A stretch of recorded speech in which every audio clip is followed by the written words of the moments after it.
with that report. For more on the story, we can bring in our French politics editor, Marc Perelman. Marc, how is this bill dividing the political establishment here in France? Well, less than people thought.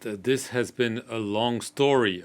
Basically, Emmanuel Macron has tried to bring this issue to the fore, but quite carefully. And in the end, what we don't have is one bill, but two bills. One about palliative care that will be voted unanimously because everyone agrees there needs to be more funding, more efforts towards tending to the patients in need of those palliative care. There are not enough units, there's not enough funding. And then this second, much more controversial bill of assisted dying, and there was a lot of discussions prior to this taking to the floor in Parliament, whether this was a right to die or a freedom to die, and some feared that this would open the gates to massive use of assisted dying in the future. However, in Parliament, it has to be noticed, and everyone agreed from all across the political aisle, that the debates have been rather serene, constructive.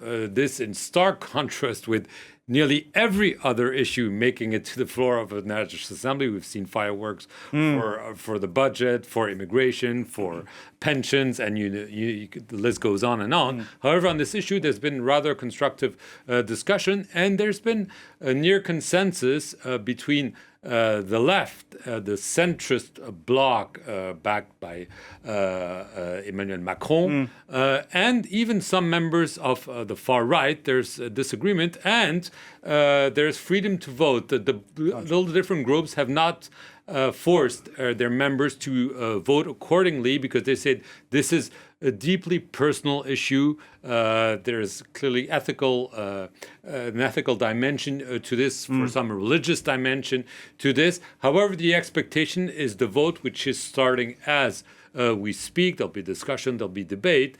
There should be a fairly strong majority in favor of this assisted dying bill here in the National Assembly. The big question is, what happens when it comes to the Senate, which is dominated by the Conservatives? And the Conservatives are the one who have been rather in opposition to this bill, saying this was indeed a slippery slope, and that some of the experiences in other countries tend to prove that the number of people using this assisted dying possibilities is much higher than people thought they would be.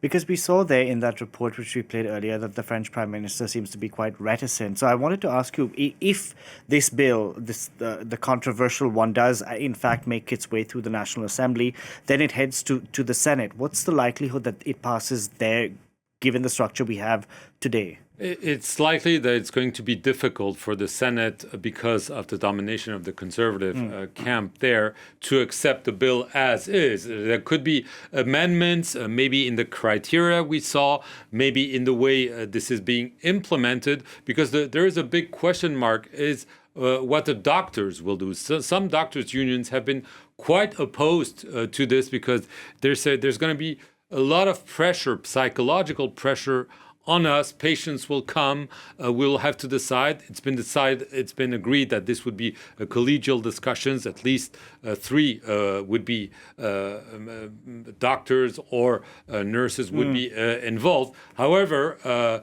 the example of Canada has been brought to the fore, saying we have lots of people using this, but actually a small number of doctors really willing to accept to do this. So there is a concern about how first of all, it will come out of the Senate, if it comes out, and also how this law will be implemented. But clearly, if this is passed, even though he was not a huge promoter of this bill, this could end up being an important legislation passed under the mandate of Emmanuel Macron. We'll see what happens in Parliament later on today. Thank you very much for that, Marc.